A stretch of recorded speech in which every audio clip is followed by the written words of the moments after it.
Yo, Sam here with a reaction. We're gonna be reacting to that new Pharrell beef with Travis Scott and Pusha T and shit. Basically though, we're gonna be reacting to the part where this actually first started. Well, it first started when Travis Scott allowed Drake to rap on Meltdown and really diss Pharrell like hard. But then, I think last year in between this year, Pharrell had a new album called Piece by Piece that just came out. It was like a Lego movie album. And he dissed them on there. And it was honestly crazy how he dissed them.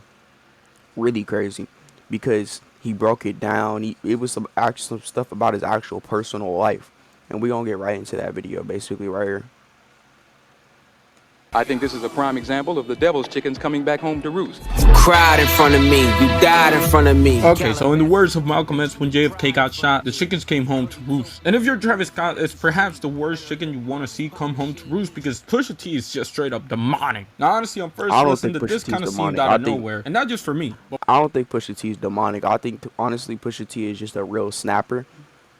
Travis, if you watch Travis's videos, especially one with The Weeknd, I think it was on one of the Astroworld songs, you would honestly tell that nigga's Travis's soul is deep in hell. You know, it's deep in there. And I don't think Pusha T is nowhere near like, honestly. He always makes godly music. Plus Pharrell makes godly music. He rapped on a Pharrell beat.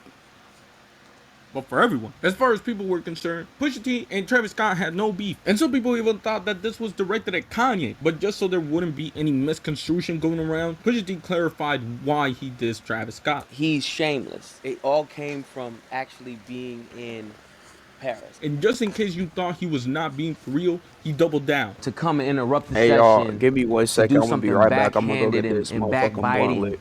and I'm gonna go get this motherfucking blunt lit. Yo, we back, y'all. I got the joint and shit.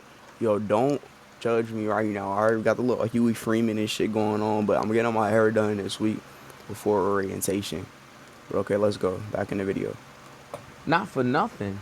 Like, man, I didn't had to put my arm around you before.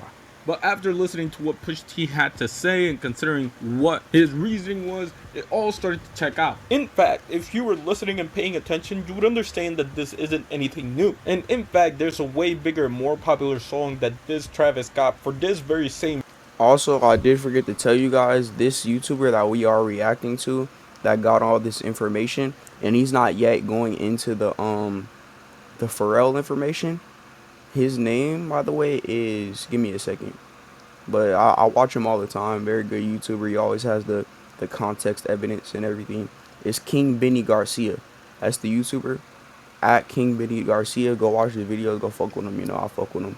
But of course, watch this one first. Yeah. Click the like button too. Alright.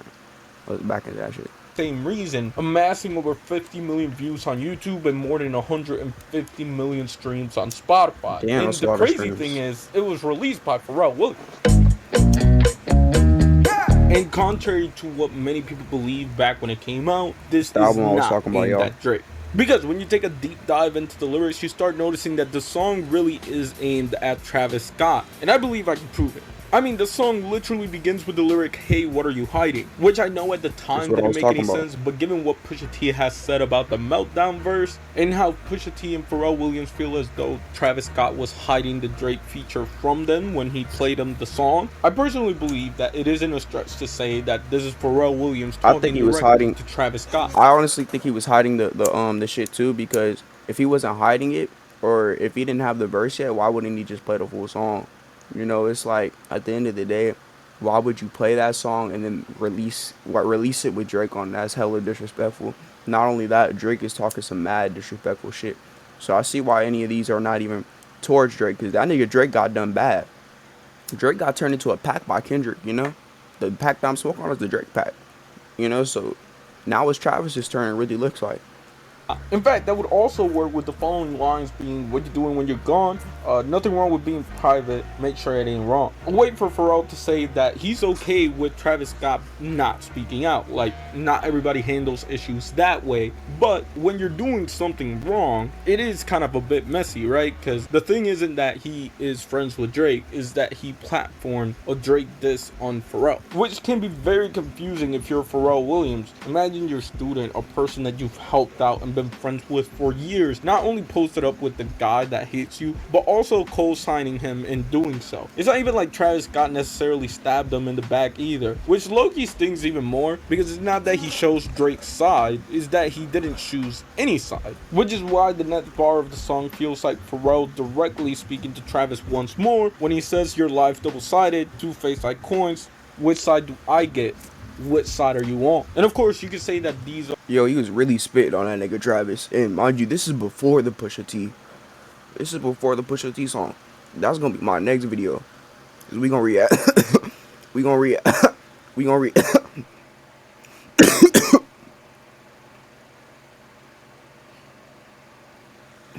My fault. I gas.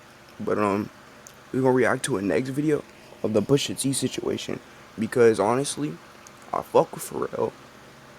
And I fuck with what Pusha T and Pharrell is doing right now. Honestly, they took months to like respond to this nigga Travis. This nigga Travis released Utopia last year, or like I think 2023 or last year, and really said, bruh, I'm gonna take this song that I showed you and put that nigga Drake on him with you, him dissing you. Mad disrespectful. These are very vague lyrics that could apply to anybody. And honestly, to a certain point, I would agree. If it was just that, I wouldn't be making this video. But then I got to the pre-chorus and two lines hit me. The first bar that hit me was, why were you speeding up that hill until the brakes come off? Which doesn't seem as vague as the other ones, right? It seems like a very direct and concrete thing to say. It's so specific that it almost seems random until you realize that Travis Scott was caught recklessly driving and speeding in Beverly Hills back in 2022. And though he was picking up his daughter wasn't in any emergency, making the speeding and recklessness of it all a mystery. And again, coming into this, I was 50-50 about whether or not Pharrell was dissing Travis or not, but this bar. And they really getting into his life. Like, they're really getting into the deep ins and out of his life, Pharrell and Pusha T. Because what Travis has did, he manipulated both sides for more than 15 years. More than 10 years, you know? Been on both sides, playing it. You know, that's crazy. And Pusha T basically called that nigga hoe. The industry hoe. Bar is so specific that the fact that it applies to Travis Scott, it's crazy. And if that's not enough, Pharrell follows that line by saying, and someone saw you in a fight, am I right? And you wouldn't believe what rapper got caught up in a fight just 3 weeks before the release of this song. But before we continue, do you remember that this Clips album was supposed to be released last year? Yeah, this Clips record was supposed to come out last year before DMG blocked its release. And with taking that into account, I think that this song was supposed to be a warning shot for what we got this week, and so be it. So be it, so be it. Wow, so this is about to play right now. But you're telling me that that song was supposed to release last couple years.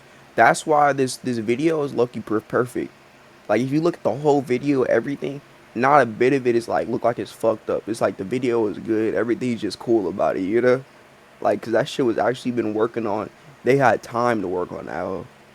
A song that has likely been done for over a year. And what made me think of this is that Pharrell brings up the fight and Push brings up the guy that Travis fought. Yeah, but I got the video I can share in AE. AE referring to Alexander Edwards, the person that Travis fought just 3 weeks before the release of Double Life. Now, that brings into question, why would Pharrell diss Travis Scott and not Drake? After all, Drake was the one that was disrespecting Pharrell. But before we get into that, I would appreciate it if you guys subscribe to the channel. I know this is annoying, but I gotta remind people. Yeah, please subscribe all the way. Yeah, but we're gonna skip this. Yeah. To understand that Travis Scott has always credited Pharrell Williams as an inspiring factor in his life. And it's easy to understand how a producer slash rapper with a love for fashion finds Pharrell inspiring. After all, Pharrell was one of the leading factors in building the bridge between high fashion and hip hop, which has been the bag of Travis Scott ever since he got famous. And I fuck with Pharrell myself. Like me producing my own beats and everything. Like Pharrell has inspired me a lot. And I feel like for Travis to do this to like an icon and inspiration, bro. Like now that nigga, not only is he gonna not help everybody or not even care who that nigga's gonna help anymore, but he's gonna be looking at people like I can't trust you or I can't be around. And everybody probably knew that this nigga Travis been on this type of timing. Basically. And when Travis made himself a name in hip hop, it was no surprise that Pharrell and Travis Scott found themselves connecting on a regular basis. Like it was no surprise to see Pharrell Williams and Travis Scott work on Astroworld, for example. And it seemed like the two genuinely looked out for each other. For example, in 2019, when Pharrell hosted a festival, it was no surprise to see Travis Scott be one of the headliners. And at the same time, it was no surprise to see Pharrell Williams being one of the names listed for the Astroworld Festival. The 2019 one, not the bad one. So as Travis began to work on Utopia, it was safe to assume that Travis would have Pharrell on the record. And I mean, hey, look at that. There he was. Oh, and wait, is that Drake? So just so we're clear, it's not that Drake was on the record. You've had Drake and Pharrell on the record before. I mean, I said it, what Drake but was I didn't saying know that on he that was on the record that album. makes it bad. I know he worked so on to it, me, it's but not I a thought surprise when the song features. I'm gonna be real. I thought he took Pharrell's name off the album. But this shows me that Travis wasn't really trying to look at his no beef situation. Maybe, I don't know, I can't say, because anyway, it's gonna be looked at as wrong. Like, why are you, you know, Drake be dissing Pharrell? He took the whole song when he dissed Pharrell. Like, that was crazy. I can't even, like, that was crazy. I can't even defend that. Feature lyrics like, do you feel bad when you lie? The look on your face says the best life, and then come home like it's fine. Like again, Pharrell is, and rightfully so, hurt by the feature on Meltdown. Meltdown and chains that I bought from your boss, give a fuck about all of that heritage shit. Now, I feel like I should explain the Meltdown verse just a little bit because I have brought it up like a lot. You could go back as far as 20 years ago when Birdman scammed Pharrell and how that unraveled, butterfly effect type shit. But as long as it's Pharrell and Drake, I feel like you're good enough by understanding that Pusha T released the story of Added On, and though Pharrell didn't like it, Drake still had this fuck everybody in the Pusha T camp. And to this Pusha T, he bought Pharrell's chains, and then on Meltdown, he was like, yo, I bought your chains, and I'm melting them down because these are the things that you love. Because to Drake, the chains means... Bro, and then really think about that shit. I want y'all to think about this nigga. This nigga did not melt them shits down. He's wearing them hoes, bro. He's wearing them hoes. Making videos with them and shit. Like, bro, do you not think Pharrell... I don't think... Like, I'm pretty sure Pharrell's hurt and doesn't like this situation because it is his chains and shit. But at the end of the day, I'm like, bro, that's weird, my nigga. What is you doing with another man's chains? Like, you obviously are an admirer of Pharrell. So what are you doing dissing a god? Like, it just don't make no sense. Something. It means like ownership, I guess. Which is why a year later he would run back the same play with Kendrick Lamar by being like, hey, I bought the Pharrell chains, haha. But again, the chickens came home to roost. And if Pusha T is the worst chicken, Kendrick Lamar is like the second worst. But yeah, that's the Meltdown verse. It's plain, basically. But I believe that Clips and Pharrell were willing to look past it as long as Travis apologized, or at least picked a side, which is why I believe this to be the warning shot. And if you don't believe me, the last bar literally goes as follows. You're running out of time. Don't you see that everything is on the line? So I'm sorry, but you have to choose a side. And when you head over to what Pusha T was saying on So Be It, it almost seems like it's reflecting or expanding on what Pharrell was saying on Wow. And I truly believe that this was aimed at Travis Scott. And the only reason why people didn't realize sooner is because people called it And the crazy part is, I really do think that nigga Pharrell has a lot of love for Travis. But the way that Travis is being a fucking nigga and doing all this shit, at this point, it's too long in the business, and yeah, you gotta go public with it. Say that nigga, you gotta choose your side. I respect it. a Drake diss like way too soon. But I guess it makes sense because it does have some big lyrics that kind of apply to Drake. But listen, man, it applies to Travis Scott like way more than it does Drake. But for now, we just gotta wait for what happens next. Does Travis Scott respond with a diss track? If so, what does a Travis Scott diss track even look like? And if he does diss Pusha T, how will Pusha T respond? Well, I guess we'll just have to wait and see.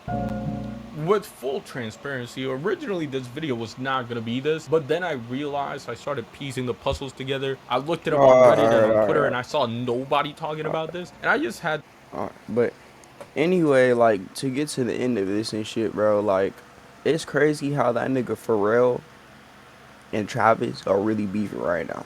Like, I'm fans of both of them. I'm really fans of both of them. So for both of them to be beefing and going at it, that shit is crazy to me. But I'm gonna be real. If I had to pick a side, I'm picking Pharrell's side. Who the fuck is picking Drake's side? Who the fuck? Like, I'm gonna be real. Like, I never like. I mean, I never.